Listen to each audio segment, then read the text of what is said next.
Notacon.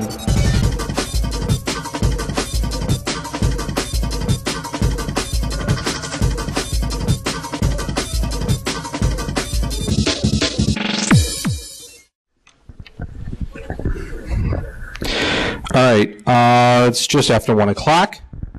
This is the alleged notacon keynote, and as I said, unfortunately, Tiger, my wife, can't be here because she's not feeling too well right now.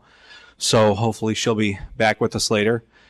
I originally had a speech, something I had spent considerable time on over the past 2.5 months, and I'm going to summarily throw it away because I don't care. I really don't. I value little my time and my money, which is apparent considering that right now,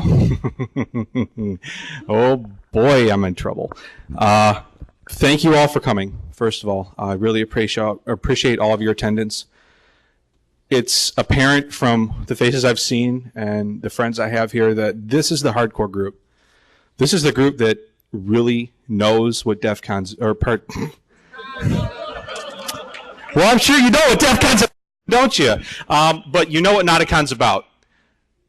And you know what it's about because last year we built a community from nothing, from the ground up, a community based on hackers, technologists, feds, artists, musicians, DJs. You name it, we were all here. And I will say in greater numbers than we are here today. Which is depressing because, as I mentioned at the end of last year's Notacon, I was out $6,500. This year I'm out $8,000. And I just bought a house. But it's worth it. And I mean that because this is, as I said last year, I'm going to say again, the best fucking party I've ever thrown in my life. And one of the things that really makes me happy about this community and Notacon is that every person that I've talked to, speaker, attendee, staff member, has said, I'm having a good time. Some of the presenters I've spoken to have, I've talked to them and I've said, I'm really sorry that there were only 3 people in your talk, or 5. And some of them have said, I had the best time of my life because those 3 people wanted to hear me and had an interest in what I was saying and what I was presenting and the information I had to share, and that made it worth it. And I'm trying to internalize right now that for myself. Because even though this might not be a financial success for me, which it's not, I've succeeded because I managed to bring, again, almost 150 people down to Cleveland earlier in April. It's sunny outside. I'll take that. Cold as hell. Well, kind of an oxymoron, but but we brought people here, and we have people from Canada, we have people from Finland, we have people from all over the United States, Minnesota. There we go. And it's all about community, and it's all because a lot of you who paid good money to be here, whether you're a speaker or an attendee, you all had costs to get here, time and effort, or to get a hotel, which will help, by the way. We booked enough rooms so that I will save a little bit of money, and I do appreciate that. So, the fact that you're here is really important. Our concept last year of doing art and technology is the reason, the response we received to that was the reason we're doing this again. It was well appreciated. Everybody said, well, why hasn't someone done this before? Why haven't we had this conversation before? And I said, no, I don't know. And so taking from that, we realized, I kind of knew all along and mentioned it last year's program that, we had art and technology and then community through technology. And for a long time, on a subconscious level, for me at least, this year's theme really kind of predates Notacon a great deal. I realized for a long time now that having a sense of place and purpose and companionship among a community of my peers has really been critical to my overall happiness. As a young kid, I remember feeling all alone and sitting in my room and not having any friends or anybody that understood me. And that's because I understood technology. And they didn't. And there was no way at 10 years old I could explain to my friends why playing Tetris on my IBM PCXT was cool. Like, that's lame. Let's go play basketball. Come on. I can't make a hoop. And so it was really hard for me to find friends. And for one of my birthdays, after getting my IBM XT and hacking away and having my dad reformat the hard drive to run DOS 4.11 or whatever 1,010 times, I used subliminal messaging to get my first modem. So every time we'd go by the computer store, I'd go, modem. Hi, Dad. What's going on, modem? After about 3 months of them getting sick and tired of me doing that, they bought me a 2,400 baud modem. And shortly after getting that modem, I started dialing up my local BBSs. Modem World here, PC Ohio, all the BBSs in 216. And all of a sudden, I could interact and talk with people from the other side of the city, and then on the other side of the county. And then I realized if I didn't want to get my ass in trouble, I could call the other end of the country or the world and talk to people who knew exactly what it was I was into. And my world grew and came closer to me because I made the effort to go out and contact these people whom, I didn't know of before. And, I had an instant community of all these people who wanted to hear what I had to say. And I was able to relate to them all the alienation issues I had as a teenager because, face it, most of them were teenagers or 20-somethings that were still acting like teenagers. So I was able to find and relate to people what it was I was into, and I had a small community of friends. Now let's look at where we're at today.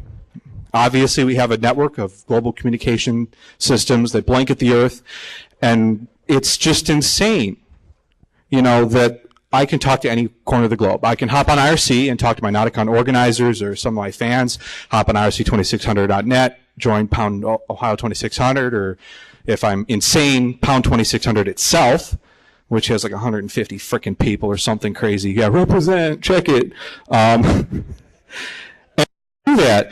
I can hop on the mud in Finland, which Gore and Banba, my two wizards, will be speaking later today. And I could party with my friends from Finland, the United Kingdom, Virginia, and sit in the same party and kill monsters with my wife sitting on the couch next to me. I can do that now. I couldn't even fathom this. Trying to dial into Prodigy so I can play their shitty graphics game that runs at, 1/10 of a frame per second. The ability to interact now is completely ubiquitous, and the technology to enable all of us to interact gives us very few reasons not to be able to form new and interactive communities. And actually, I'm going back to my notes. Check this, because I'm actually getting energized. I'm getting fucking pumped now. Oh, yeah. I'm on a... But the question remains, with all of this technology, what we hear right now, what would bring about 150 people from literally all around the world to Cleveland on this day? I often wonder if we've gotten to the point where technology is so commonplace and communication so easy that there's no more challenge. I mean, I remember back when I had that PCXT clone, you had to make sure that the modem strings were right so you could dial in. And you had to find the right phone number. Thankfully, Cleveland was easy. You had the wine cellar list. God bless the wine cellar list. I love that. And then you had to try to figure out what the BBS menuing system was to get to the files you wanted or the menuing system you wanted. And of course, there really wasn't any search because, you're probably dialing into somebody else's XT that he has running on a 30 gig hard drive or a C64 that's limping along. It was hard, and it was challenging, and it was fun. But where's the fun now in being able to sit down at my desk in the morning, move my mouse, screensaver goes away, log in, check my mail, check my weather, load up the browser in Safari that loads up 10 other windows, FARC, the Macs, True Curtis, /dot. I just exist on the network now. I don't interact with the network.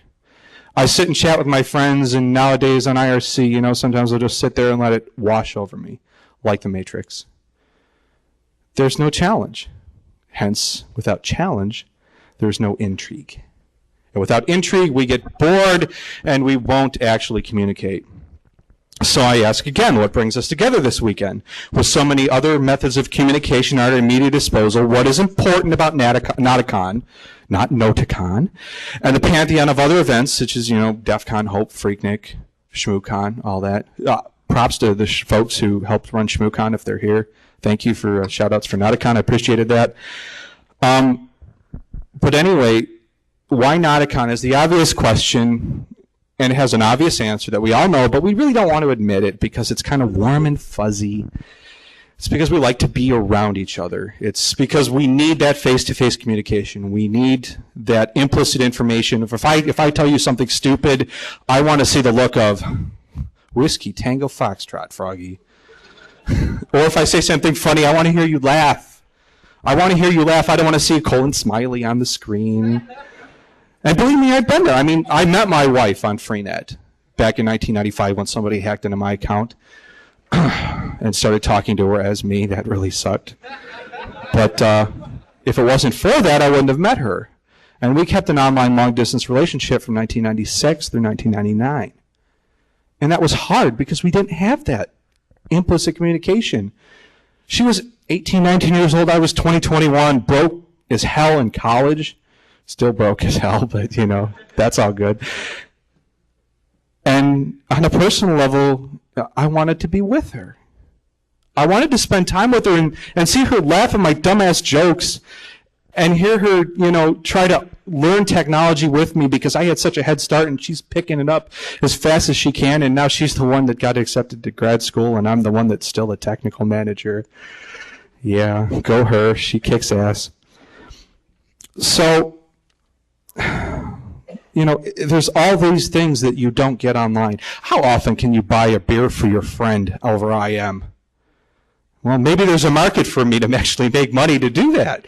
I'll keep that in mind, but it doesn't exist. You don't have that. So we have a forum now for open and more personal communication. So does this community thing just happen? While planning notacon, I continuously labored over this question. What was it that I was supposed to be doing in order for this community to become a reality? What role did I have to play in the cultivation of this community? For a lot of reasons, I'm very used to working on projects that improve and benefit me. Projects that make me feel happy and fulfilled and that cause me to receive accolades and praise and the love of my fans.